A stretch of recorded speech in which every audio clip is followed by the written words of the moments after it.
Our next speaker is actually a friend of mine who I've known for almost 10 years now. I've always been impressed by her dedication towards gender equity challenges.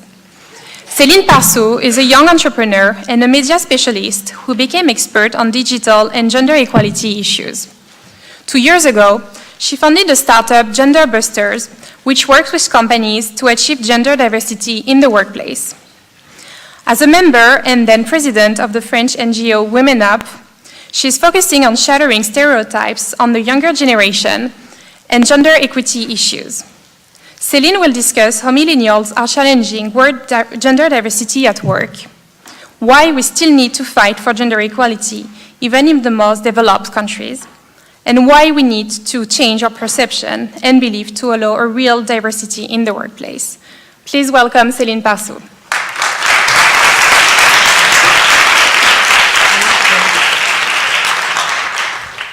So, good morning, everyone. I wanted to start by showing you this picture. This is a picture of me in 2010, pretending to read a book in your library because I wanted to feel what it was like to study in Berkeley. Now, almost 10 years later, I'm right here giving a speech in front of you. I am so honored and so grateful to be here. So, my name is Céline Parsou. I'm a French entrepreneur with the accent. And I'm also the president of an NGO called Women Up. Women Up was created by young people for young people to talk about gender equality. What we mostly do at Women Up is train young people to be future leaders in equality. In 2012, we launched a big international study focusing on young generation. Before it became the hot topic everybody was going to talk about. Even before Simon Sinek decided to give his point of view on the subject and realized that maybe he just got old. Our purpose in decrypting millennial was not to pit generations against each other, but it was to understand what they tell us about the world of today.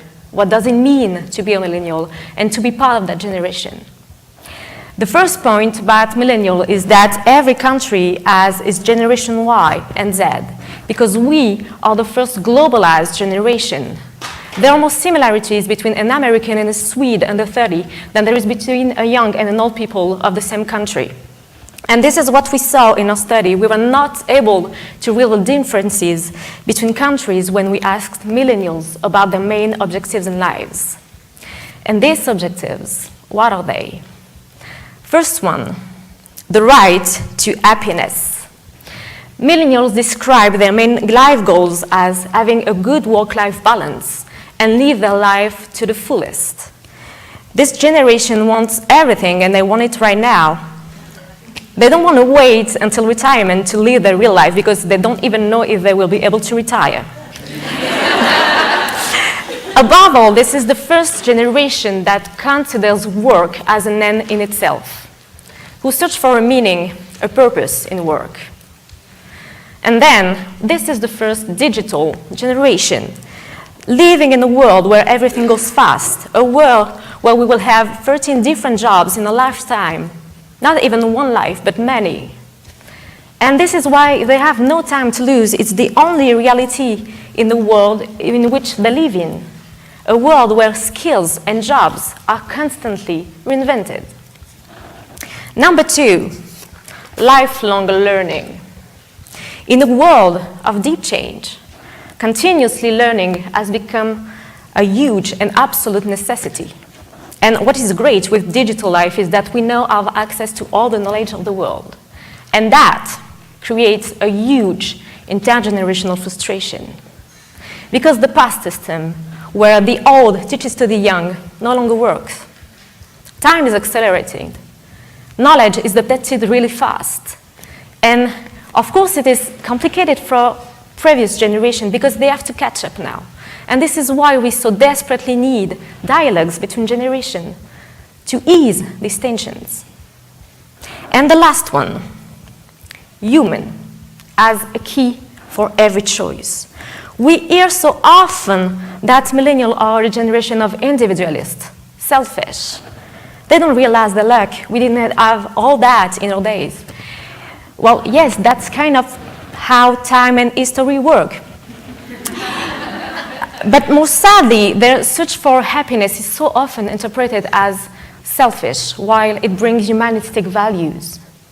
Millennials consider that the keys to success are human qualities, network, and collective.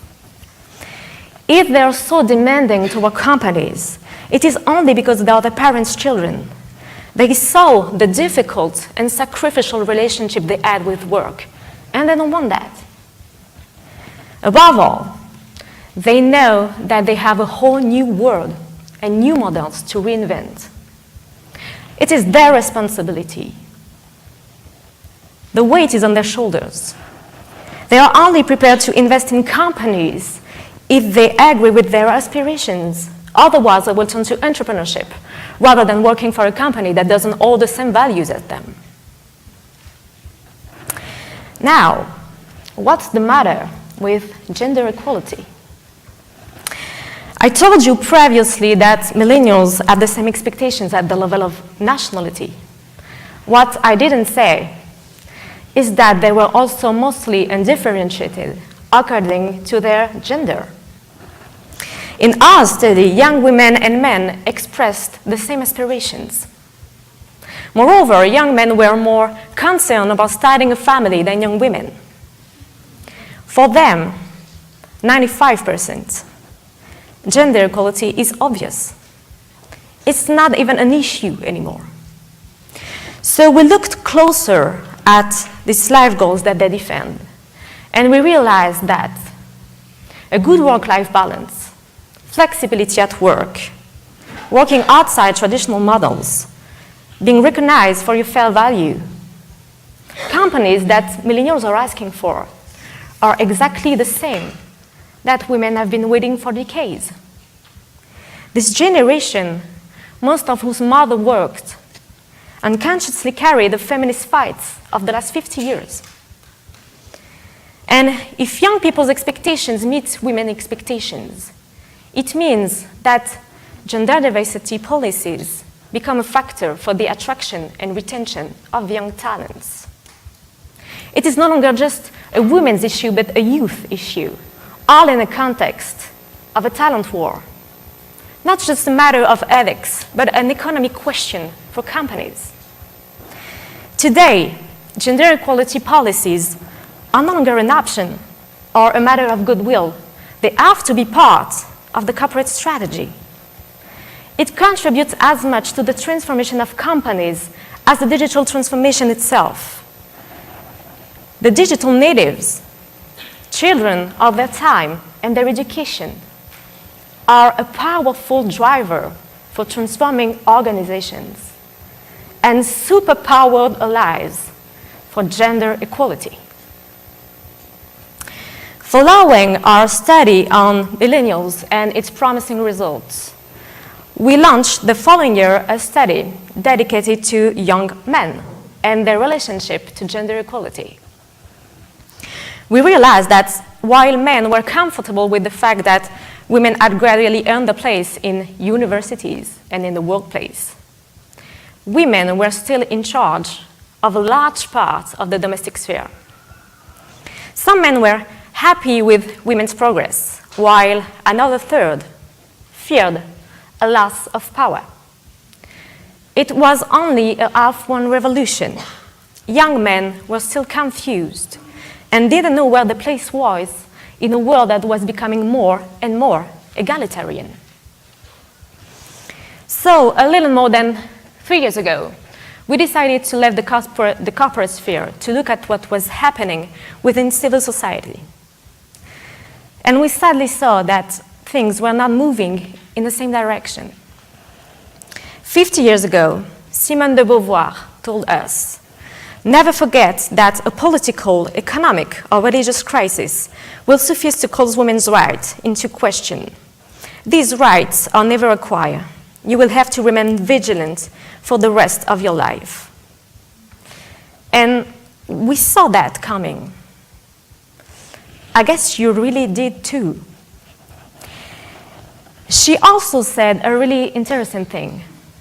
No one is more arrogant towards women more aggressive or contemptuous than a man worried about his manhood.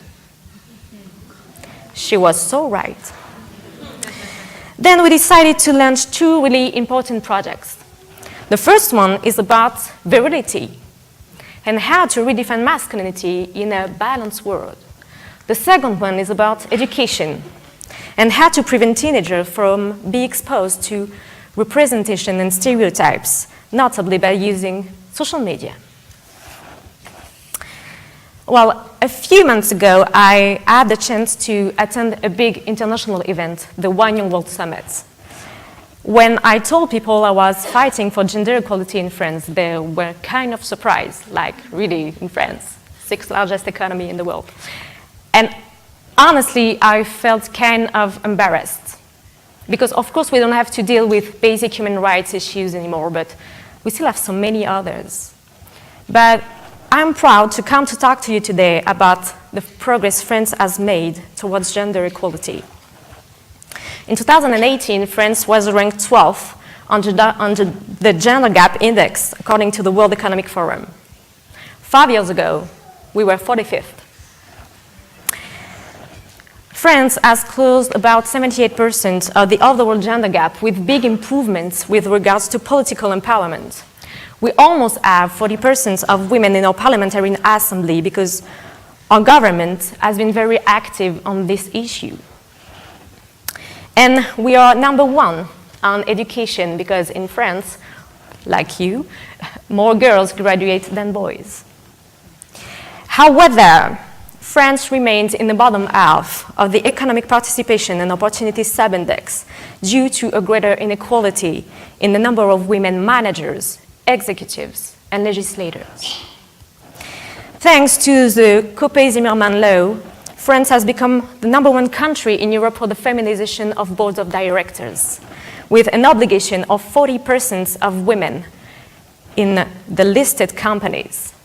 And actually, I've seen that this policy could also be applied in Silicon Valley. California's deputies have passed a bill introducing quotas for women in boards. However, our biggest companies only have 15% of women in their executive and management committees. The reason is that there is no law and, above all, no fine to pay for gender inequality in those committees. And this is something typically French, even though we have one of the best affirmative actions policies that many countries envy us. In France, we don't like quotas. Moreover, instead of calling it affirmative actions like you do, we call that positive discrimination. How can it even be positive? But another great progress is coming in terms of salary this time. Our new Equal Wages Act will require a company to demonstrate clear results within 3 years. And we are one of the first countries to do this. So why are we still fighting for gender equality? Because despite the encouraging economic response, the operations of gender and stereotypes are still really strong. Catcalling and street harassment in France are called seduction, à la française. We also had our French version of the Me Too movement. It was called Balance ton porc. And it became kind of a good wit point each time you was trying to talk about gender equality. The wage gap is still enormous. Overall, men earn 24% more than women. We only have one woman at the head of our top 40 companies, and she's not even the actual CEO. Only 10% of entrepreneurs in tech are women. 27% of employees in the digital economy are women. 109 women were killed by their partners in 2017. Every year, nearly 220,000 women are subjected to domestic violence. More than 250 women are raped every day. And 1 in 3 women has already been harassed or sexually assaulted. How can we make a real change? Each time I ask myself this question, I remember a quote I heard one day. We need women in positions of power so that they can act to make the change, right? And I will add, we need them everywhere in the world. In the end, it's not only about my country. Once you get involved in feminism, you're not just doing it for yourself. And if we really want to have an impact, we need a sorority. So I came to ask myself, what more can I do so that women get more power? Like every millennial, 2 years ago, I decided to quit my job. I took a year of gender studies and I started my own company, Gender Busters. I decided to start this company because I was tired. Tired to hear again and again that what prevents women from getting high position is self-censorship. That if women don't get the job or the wage they deserve, it's a little bit their fault. That maybe they don't try enough, or maybe they just don't want to. Of course, self-censorship plays a part. Women internalize behavioral scars. But let's face it, companies still carry a lot of cultural stigmas. It is censorship and self-censorship. We remain stuck in structural determinism. I decided that the next step was to change the story. In France, only 17% of the occupations are mixed in gender. This diversity is a real challenge for organizations that face shortages of talent in certain sectors, like the digital sector, challenges of employer attractiveness, and have CSR obligations to fulfill. At Gender Buster, we specialize in communication because we came to realize that these issues of diversity ultimately only result in limited representations and beliefs. And no matter what scientific study you can do on gender equality, science cannot do anything against belief. Children are told that there are still girls' and boys' jobs, which should be unthinkable in the world of today. And we think that this is the responsibility of companies to make their jobs more attractive and more mixed, simply because they are the ones best able to speak about it, and because they are the ones who will benefit from it. How do we act? First, by raising awareness on the remaining obstacles to gender diversity. Then by training, particularly non-sexist communication. And finally, by helping companies change their employer communications. We're currently working on a tool that will help us detect and analyze sexism and stereotypes in corporate communications, on what could maybe be the first feminist artificial intelligence. You know, I had the chance to be part of a program for women entrepreneurs last year. One of the entrepreneurs was a mom doing a lot to raise her children equally. And one day she told me that a daughter said to her, "You know, Mommy, I would love to be an astronaut, but I can't because it's for boys." And a daughter, she's 5 years old.